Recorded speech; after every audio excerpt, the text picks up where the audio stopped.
அதே மாதிரி இந்த விஜயகாந்த் சாரை பொறுத்தவரையில் நான் இன்னொரு முக்கியமான விஷயம், அவர் கலைஞரையெல்லாம் சிரிக்கணுன்றக்காக உட்கார்ந்து விஜயகாந்த் சாரை தலைவனை கேவலமாக பண்ணியிருந்தார்.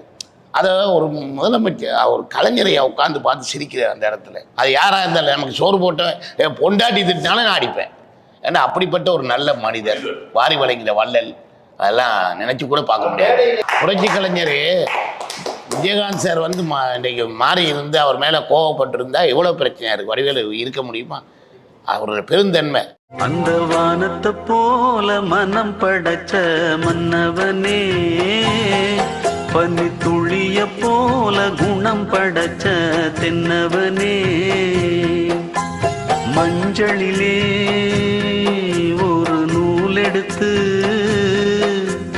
விண்ணுக்கும் மண்ணுக்கும் சம்பந்தம் உண்டுன்னு சொன்னது